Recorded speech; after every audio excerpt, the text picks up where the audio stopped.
Bonjour à tous. Dans cette deuxième partie du cours sur l'outillage et l'utilisation, nous allons nous intéresser à différentes familles et, et avoir certaines précisions sur les différents outils et leurs spécificités. Donc on va commencer par le régler. Le régler est une règle métallique entre 20 cm et 30 cm, ça dépend, qui permet de positionner des cotes bien précises sur l'acier pour pouvoir faire des choses à la pointe à tracer.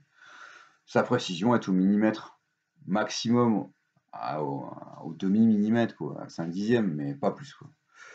Ensuite, on a le pied à coulisse. Le pied à coulisse, lui, est un outil de mesure qui va vraiment permettre de mesurer pas mal de choses. C'est quelque chose qu'on utilise très régulièrement en atelier de maintenance. On va avoir une jauge de profondeur en bout, des béquets internes, des béquets externes. On peut mesurer au dixième. Je ne vais pas m'étaler sur la méthode de mesure parce que ça fait l'objet d'un autre cours qui est dans un autre module, mais précision au dixième. Le comparateur. Le comparateur ressemble à une montre d'ailleurs, hein. On voit une aiguille, on règle le zéro. Donc comment ça fonctionne? C'est monté sur un pied, le pied est aimanté, le pied ne bouge pas. Le comparateur se positionne sur une surface, généralement c'est des arbres, des parties tournantes. L'arbre il se met à tourner. En tournant, le comparateur est monté dessus et on a la jauge de descente va indiquer le déplacement sur la montre. Bien sûr, quand on est en contact, on met à zéro et en fait, lorsqu'on tourne, eh ben, on va pouvoir voir la dérive, hein, de la mesure. Précision au centième, bah, c'est utilisé pour aligner les arbres, hein, aligner un arbre moteur avec un arbre récepteur, on va utiliser des comparateurs. Donc le Trusquin, lui, précision dixième. C'est un peu le grand frère du pied à coulisse, dans le sens où on va retrouver le même type de lecture sur la réglette, hein. Par contre, il est monté sur un marbre, donc on va avoir son pied qui est sur un marbre, et on va régler la hauteur, et d'une manière très précise, soit pour prendre la mesure, soit aussi pour tracer. On peut régler, on verrouille les réglages, et on vient tracer avec la pointe. La pointe peut servir aussi de traçage comme un peu une pointe à tracer pour pouvoir poser une cote très précise sur une tôle entière. Donc voilà, le micromètre, donc là on n'est plus dans le centième, hein, on est au micron, donc on est au millième de millimètre. Les micromètres sont très précis, bon ils ont un inconvénient, c'est que déjà en termes de lecture c'est compliqué pour nos élèves de lire ça, et surtout la partie bleue qui est présente ici, bah, elle est pour un certain type de diamètre à mesurer. Vous allez avoir une gamme de micromètres importante en fonction du diamètre que vous voulez mesurer. Si c'est un diamètre 30, ce ne sera pas le même micromètre que pour un diamètre 50, que pour un diamètre 80. Il y a des micromètres de différentes tailles pour mesurer différents diamètres d'arbres. La méthode de mesure, on va pas en parler, mais en tout cas, sachez que ça existe. Ça s'appelle aussi un palmaire. Les gens qui appellent ça un palmaire, c'est un micromètre. Le jeu de cale. Donc le jeu de cale, lui, bah, permet de faire des réglages aussi, par exemple un réglage de frein. Vous avez un frein sur un moteur, où il doit y avoir un jeu bien précis, par exemple, je sais pas moi, de 3 dixièmes entre la partie frein et la partie fixe et la partie tournante.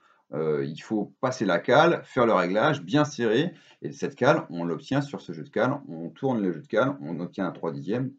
Donc soit vous avez 0,3 direct, soit vous additionnez 0,1 et 0,2 et ça vous fait 0,3. Et là, vous pouvez positionner votre cale de 3 dixièmes. Donc, un jeu de cale qui permet de mesurer des jeux. Le manomètre, alors là, ces trois derniers éléments, ce sont des éléments qui ne mesurent plus des distances, hein, parce que jusqu'à maintenant, on était sur du millimètre, du dixième, du centième, du millième, mais on était sur de la distance. Là, on est sur le manomètre, lui, il est là pour mesurer la pression. Donc là, c'est un manomètre qui s'exprime en bar. Donc on verra ensuite, donc les bars, le bar est une unité de pression, c'est pas l'unité internationale, hein, qui est le mégapascal, mais là on a le bar, hein, donc unité de pression.